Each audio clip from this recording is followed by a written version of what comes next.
Michael C. Hall's Dexter final curse is finally over. You ever notice how some TV characters just can't catch a break? No matter how many times their story is told, it always crashes at the finish line. For years, that's been the fate of Michael C. Hall's Dexter. Every time the franchise tried to wrap things up, the ending was so divisive, so frustrating, that fans felt betrayed. And let me be honest with you, I was one of those fans pacing around my living room after Dexter New Blood's finale, saying out loud, "Wait, that's it? That's how it ends." But here's the twist that no one saw coming. The so-called Dexter Final Curse has finally been broken, and not just cracked, obliterated.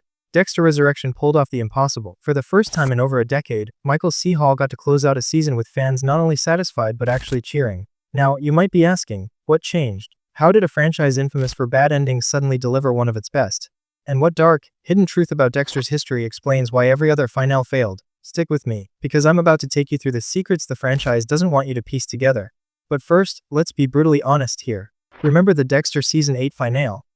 The infamous lumberjack ending. That wasn't just bad TV, it was cultural trauma. It became a meme. I still remember scrolling Twitter that night, seeing fans post pictures of Dexter unplayed and thinking, wow, they just turned one of the greatest antiheroes in TV history into Paul Bunyan. I mean, who thought that was a good idea? And then came New Blood. For a brief moment, it felt like we were going to get redemption. The tone was darker, the stakes were higher, and Dexter was back in the spotlight. But then the finale arrived and boom, another disaster. Harrison shoots Dexter. Roll credits. Fans were left arguing in forums for weeks. Some people swore it was poetic justice.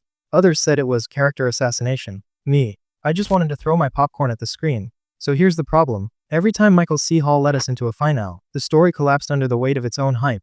Fans started whispering about a curse. Was it Hall himself? Was it the writers? Or was Dexter, a character built on lies, blood slides, and dark passenger whispers, just destined to never have a satisfying ending? And that's exactly why Dexter Resurrection feels so different. Episode 10 didn't just give us closure, it shattered the pattern. For once, the finale wasn't divisive. It wasn't a meme. It was smart, thrilling, and shockingly respectful.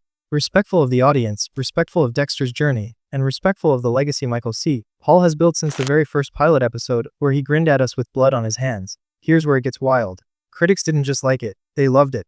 Resurrection sits at 95% on Rotten Tomatoes. That's higher than Breaking Bad's final season, higher than most prestige dramas ever get. And get this, it's second only to Dexter Season 2, which sits at 96%. That means the so-called curse didn't just break. It snapped so hard the show vaulted back into all-time great territory. Now, before we unpack the forbidden knowledge, the hidden reasons why this finale worked when all the others failed, let me hit pause for a second. If you're watching Breakdown Epic and you're nodding along, if you're one of those people who lived through the lumberjack memes and the New Blood debates, you need to subscribe right now. Not because it helps the channel, though it does, but because this is the place where we drag the skeletons out of Dexter's closet and actually make sense of them. So hit that button, because trust me, what I'm about to reveal will mess with your head in the best way. Alright? Let's get into the secrets. Because the truth is, Dexter's finale curse was never really about Michael C. Hall. It was about Control, the original series finale in Season 8. That was a network scrambling to keep the franchise alive. They refused to kill Dexter, even though the story demanded it. Showtime literally forced the writers to leave Dexter breathing, chainsaw in hand, ready for potential spin-offs. The result? A finale so soulless it felt like fanfiction gone wrong. Fast forward to New Blood. The creative team swore they would do right by the fans this time. And to their credit, they tried. But here's the forbidden knowledge nobody talks about. New Blood wasn't designed to end Dexter's story. It was designed to launch Harrison. The finale wasn't about giving Dexter Morgan a proper goodbye. It was about handing the torch. And that's why it fell apart. Fans wanted closure. What they got was a clumsy setup for a sequel. But then comes Resurrection. And for once, the people in charge didn't chase spin-offs, didn't bend to network pressure, and didn't cheap out with shock value. They let the story breathe. They let Dexter be Dexter. And they actually, finally, gave Michael C. Hall the send-off he deserved. Now I've got a question for you. Be honest. If Resurrection had been the actual end of the franchise, would you have been satisfied? Drop your answer in the comments, because I've been arguing with friends about this nonstop. Personally, I think it's the best exit we've ever had, but part of me still can't let go of the what if scenarios. What if Harrison had been more developed in New Blood? What if the lumberjack ending had never existed? And what if, stay with me here, what if Dexter had actually died in Season 2, when he almost got exposed as the Bay Harbor Butcher? Would the show be remembered as legendary instead of messy? And here's where I have to laugh at myself a little. Because no matter how much I rant about Dexter's finales, you know where I'll be if they announce Season 2 of Resurrection. Yep, front row, popcorn in hand, pretending I didn't swear I was done with this franchise 3 finales ago. Tell me I'm not the only one. Here's where things get really twisted. Because if Dexter Resurrection finally ended the finale curse, does that mean the franchise should quit while it's ahead? Or are we about to watch the cycle repeat all over again? I mean, think about it. Paramount's hasn't even confirmed a second season yet. And you know how this goes. When studios smell blood in the water, they drag their prize catch back onto the boat whether it's alive or not. If we get Resurrection Season 2, are we risking another lumberjack moment? Or did the writers finally unlock the formula for giving Dexter the endings he always deserved? Let me throw this at you. Drop it in the comments. Would you rather have Resurrection end here on a high note, or risk more seasons that could spiral back into chaos? Be honest, because I'm torn. Part of me wants more. I want to see Harrison's story grow. I want to explore the fallout of Dexter's secrets in New York. And I want to see how far the dark passenger can be stretched. But the other part of me, the part that still wakes up in cold sweats remembering Dexter and played flannel, knows that sometimes, the smartest move is to walk away. And that's the forbidden tension of this whole thing. Because Dexter isn't just a show, it's a cultural experiment. For years, it's been a test of how far audiences are willing to go with an anti-hero. And every time it stumbled, it wasn't because Michael C. Hall wasn't brilliant, it was because the storytellers underestimated us. They thought fans wanted shock over sense, drama over depth. But the truth, what made Resurrection work was that, for once, they trusted us to follow Dexter into the abyss without cheap tricks. Let me take you back, because longtime fans will remember this. In 6 Feet Under, the show Michael C. Hall starred in before Dexter, the finale is legendary, universally praised. People still post reaction videos to the last 10 minutes. That's how powerful it was. Hall himself has been part of one of the greatest finales of all time. So why, for decades, did Dexter keep getting endings that felt like creative malpractice? Here's my theory: it wasn't Hall's curse. It was Dexter's.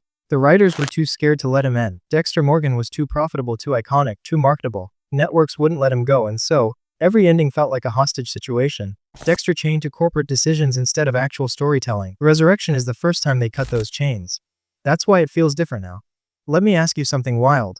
Imagine if Original Sin hadn't been cancelled. Imagine we got a full prequel run exploring young Dexter with Brian Moser, tying directly into Resurrection. Would that have been too much Dexter? Or would it have finally made the franchise feel complete? Because in my head, I can't help but wonder if Original Sin was a casualty of Resurrection's success. Networks love to cancel one thing to double down on another. And speaking of casualties, remember when we all thought Harrison was going to be the new Dexter after New Blood? Yeah, that didn't exactly pan out. But let's have some fun. If Harrison did get a spin-off, what would you even call it? Dexter Jr., Dark Passenger 2.0, Diary of a Teenage Serial Killer. I'm joking, kind of. But seriously, comment your best fake title for a Harrison spin-off, because I know some of you are way more creative than Showtime's writers were back then. And let me poke fun at myself for a second. Because when New Blood aired, I swore up and down that if Dexter didn't get a satisfying ending, I was done forever. And yet here I am, breaking down Resurrection like it's the holy grail of finales. So yeah, maybe I'm just as cursed as Dexter. Maybe we all are. Fans caught in the same loop, coming back for more every time they dangle a new season in front of us. Here's where I need you, because this isn't just my opinion. This is a debate that could go on forever. Should Dexter's story end with Resurrection? Or should Harrison pick up the knife and carry the franchise into a new era? Drop your vote below. Team end it now or team keep it alive? Now, I promised you secrets, and here's the biggest one of all. Resurrection didn't just break the curse, it rewrote Dexter's legacy. Think about it. If the franchise ended after New Blood, Dexter would be remembered as a show that couldn't land the plane. But now it's remembered as a show that redeemed itself. That turned a decade of frustration into one of the most satisfying TV comebacks ever. That's not just a good finale. That's reputation repair on a grand scale. And here's the kicker.